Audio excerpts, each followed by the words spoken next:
Okay. Well, you do not get to have Professor Stapleton, who's scheduled to be the commentator. He is out seriously. He assures me he does not have the swine flu, but he's been effectively quarantined by his doctor.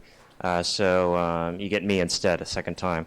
For this panel, of course, we're talking about the Peninsular War. Of course, our panels consist of Cadet Dominic Fazioli, who, like the other cadets, started this project last spring. He's done research both in the U.S. With the collections that are here with Wellington's dispatches and others, and he's done some research in the Public Records Office in London. So he's one of our individuals, again, just like Cadet Smith, we'll talk about later, that's done some substantial research overseas in the international collections, doing some exciting work there. We have Cadet, Jonathan Comerford, who's going to be our questioner today, and then Professor Jeremy Black, who of course needs no introduction from the previous day, who will be our commentator for today's panel. So without further ado, I turn it over now to Cadet Fazioli.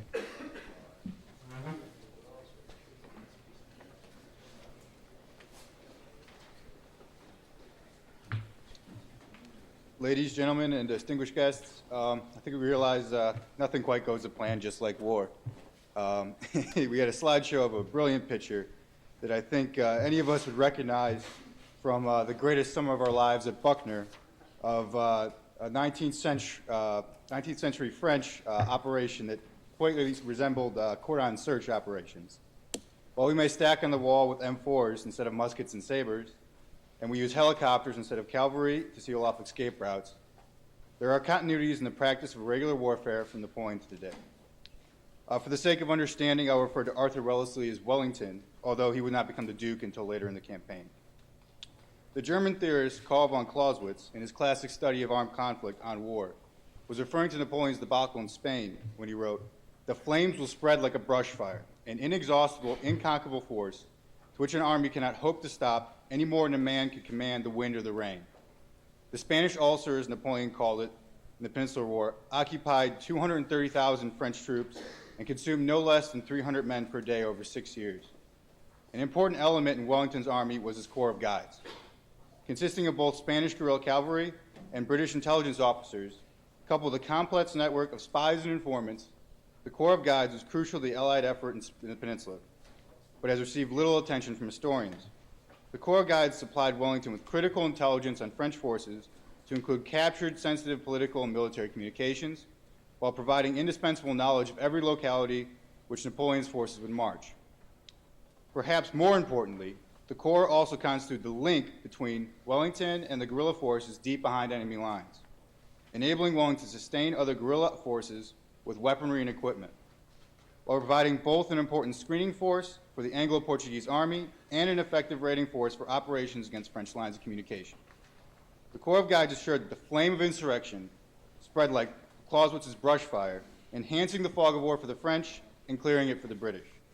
The guerrilla war and the conventional Allied effort in Spain have often been treated as two mutually exclusive wars that have not been complementing each other, but ultimately were not significantly coordinated. This paper examines the intersection of these two elements of the Peninsular War and evaluates the significance of the guerrilla auxiliaries played both in Wellington's operational success and in shaping his overall strategy. The debate surrounding the guerrilla phenomenon rages amongst historians to this day. The traditional view of the guerrilla is a patriot fighting for his nationalist cause of a unified Spain. Charles Esdale offers up a modern interpretation of the guerrilla.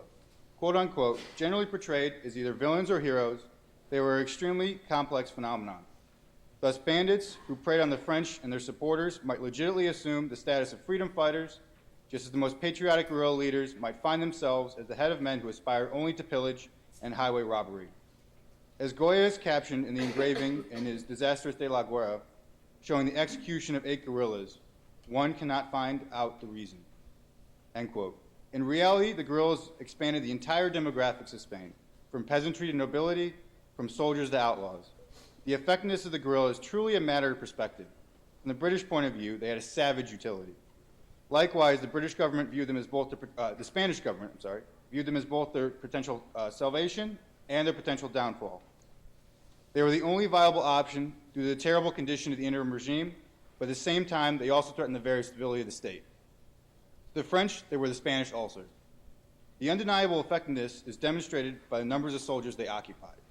From 1810 to 1812, they occupied more than 400,000 French troops, and at least 300,000 French soldiers were casualties over the course of the campaign. Wellington's army never grew to more than 60,000 men. While the rest of the guerrillas abided by the famous catchphrase, "Long live Ferdinand and let's go robbing," irregular units like the Corps of Guides were relatively disciplined and played a significant role in the Allied ultimate success. The Corps of Guides played a key role in Wellington's overall strategy. He immediately recognized the importance of the guerrillas and gave them their full support to the movement by trading their blood for English arms. In 1810 alone, Henry Wellesley and Cadiz distributed to the guerrillas 16,000 muskets. Between 1811 and 1812, a total of 88,000 pounds of worth of currency and arms were handed out to support. Such clandestine operations were often conducted by using contacts established by the Corps of Guides. Thanks to the British command of the sea, Britain was able to supply guerrillas with valuable munitions in exchange for prisoners and intelligence. Although the guerrillas themselves lacked strategic vision, they were vital to maintaining supplies and communications for the Allies, and the guerrillas in return gave valuable intelligence. The organization of the Corps of Guides was crucial to its success. The ingenious Major George Scovell set up the Corps of Guides' intricate system of communication and intelligence. Scovell was a center of a British intelligence gathering. He directed the Corps of Guides while simultaneously deciphering the most complex French codes. At its core was a bounty system that paid the Corps of Guides contacts in full and on time to avoid treachery, and also paid defectors, various guerrilla bands, and intelligence networks to supply the British with information. By 1812, Scovell had spent 22,477 pounds on the Corps of Guides and their guerrilla contacts. This would be the foundation of a solid intelligence and communications network that would come to fruition in Wellington's future campaigns. Now, where the Corps of Guides exist in the complex history of the guerrillas? They are the intermixing of the regular Allied forces and the guerrillas in a direct war effort. The Corps of Guides was originally a small ad hoc international force under the direct command of General Sir John Moore and his quartermaster general staff, numbering only a few dozen men. The Corps of Guides are familiar with local customs, geography, language, and often used as messengers initially. If a message would arrive late or not at all, the consequences could have been catastrophic. The Corps of Guides did not fail, relaying messages awfully only entrusted solely to elite British dragoons. The Corps' growing importance made it necessary to be placed under the command of Scovell. Scovell was a gifted linguist who ascended the ranks quickly due to his significant wealth. While he lacked noble birth, which allowed Wellington to overlook his technical proficiencies, Scovell demonstrated almost immediately the Corps' utility. In November 1808, one of Napoleon's communiques that directed Marshal Soult northwest to crush Moore's fleeing British force was intercepted by guerrillas working for Scovell. And again later that December, another message was intercepted while he gave up the French plans to cut off Moore's retreating army. Thus, the Corps of Guides prevented Moore from stumbling into the French trap. Upon Wellington's return to Portugal in 1809, the British reassembled the Corps of Guides and put it to use under the direction of Scovell again. The utter lack of intelligence and maps threatened to force the British army to blunder around the countryside looking for the enemy. The solution to the problem was a new acquisition by the Corps of Guides of native lieutenants from Coimbra University. Their extensive language and skills in Spanish, Portuguese, French, and English proved indispensable. Wellington's break came July 2, 1810, when the Spanish guerrillas operating in Villa captured a suspicious monk who had a message from King Joseph. The message included the exact size and deployment of French forces. This message helped frame Wellington's defensive strategy in establishing the line of Torres Vedras in Portugal. By July 27, 1810, the Corps made the most significant addition when Don Julian Sanchez's guerrilla band was attached to the unit. Don Julian's group of misfits were masters of intercepting French communications and would play a critical role in the campaign. When the Spanish clergy intelligence network was disabled, Don Julian's cavalry engaged in long-range reconnaissance deep in enemy territory, where they were engaged in various raids and skirmishes and continued to display courage and combat proficiency of the Corps at their specialized tactics. At this point, French Marshal Massina's campaign in Portugal had become desperate. The guerrillas had managed to sever his communication from Madrid to Paris for 6 weeks. Massina was forced to send out large forces of guards to accompany all of his messages. In one such instance, Massina sent General Maximilien de Foix to deliver a personal message to Napoleon and was accompanied by